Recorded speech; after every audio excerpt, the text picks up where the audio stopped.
পৃথিবীতে 4 ভাগ জল 1 ভাগ স্থল, এটা ঠিক কথা, কিন্তু তার বেশিরভাগটাই লবণাক্ত এবং দূষিত জল, যে জলটা আমরা কিন্তু পানীয় জল হিসাবে ব্যবহার করতে পারি না। এই পানীয় জলটা খুব অল্প, এই জলটা আমাদেরকে বাঁচিয়ে চলতে হবে, নতুবা আমাদের খুব ক্ষতি হয়ে যাবে।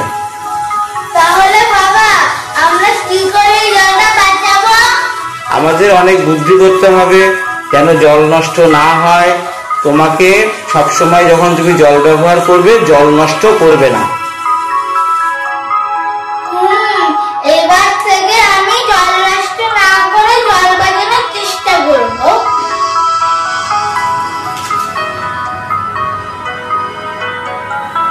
আমাদের উচিত এসিডের কল না চালিয়ে মগে করে জল নিয়ে চোখ ধোয়া, যাতে জল নষ্ট হবে না।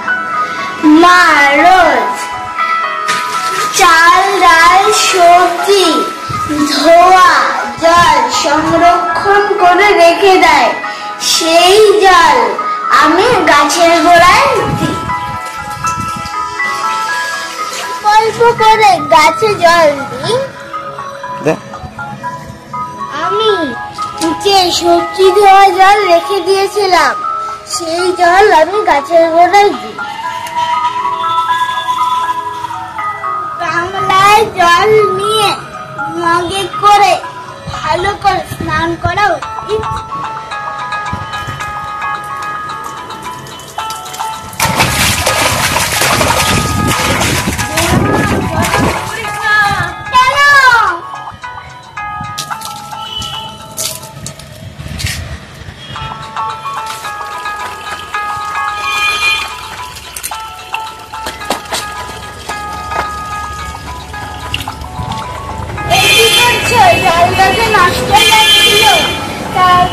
কলটা বন্ধ করলে জলটা পুরো নষ্ট হয়ে যায়। এরকম ভাবে জল নষ্ট করা উচিত না, আমাদের উচিত জল বাঁচানো।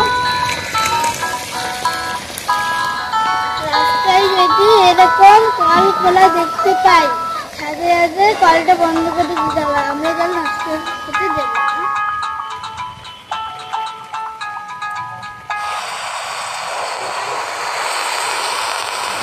বন্ধুরা, যখন বৃষ্টি হয় তখন আমি গামলা বালতি পেতে রাখি, জল ভরে সেই জল পরে আমি গাছের গোড়ায় দিই।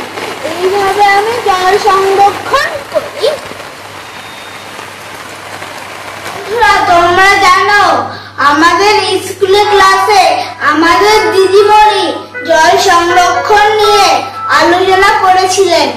এছাড়া সামার প্রজেক্টও জল সংরক্ষণ নিয়ে একটা কাজ দিয়েছিলেন। আমি খুব যত্ন সহকারে সেই কাজটি করেছি। আমি করতে করতে বুঝতে পেরেছি আমাদের পৃথিবীতে 4 ভাগের মধ্যে 3 ভাগ জল এবং 1 ভাগ স্থল। বেশিরভাগ জলটাই লবণাক্ত এবং দূষিত। আমরা খুব সামান্য জল ব্যবহার করতে পারি। তাই এই ব্যবহারযোগ্য জল আমরা কেউ নষ্ট করব না। যেটুকু প্রয়োজন ততটুকুই জল ব্যবহার করব। জল সংরক্ষণের জন্য আমাদের সরকারও বিভিন্ন পদক্ষেপ নিয়েছে, যেমন জল ধরো জল ভরো। এই প্রকল্পটির মাধ্যমে নতুন নতুন পুকুর খনন করা হয়। এছাড়া আমরা সবাই যদি আমাদের এলাকার পুকুর, নদী, খাল, বিল এইগুলো যদি পরিষ্কার পরিচ্ছন্ন রাখতে পারি, তাহলে জল দূষণ কম হবে। বন্ধুরা, ভারতবর্ষে এমন যেখানে জলের খুব অভাব, যেমন রাজস্থানে জলের খুব অভাব, একটু জলের জন্য অনেক দূর দূরান্তে যেতে হয়।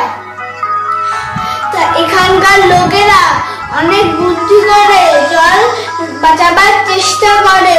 প্রতি বছর 22শে মার্চ বিশ্ব জল দিবস পালন করা হয়। সেখানে পৃথিবীর সব মানুষকে সচেতন করার জন্য। বন্ধুরা, তোমরা দেখেছো আমি বাড়িতেই কিভাবে জল বাঁচাবার চেষ্টা করি। আশা করি তোমরাও আমার থেকে অনেক বুদ্ধি করে জল বাঁচাবার চেষ্টা করেছো। এসো আমরা সবাই মিলে প্রতিজ্ঞা করি যে আমরা সবাই জল সংরক্ষণ করব, যাতে ভবিষ্যতে কারো জলের জন্য কষ্ট পেতে না হয়।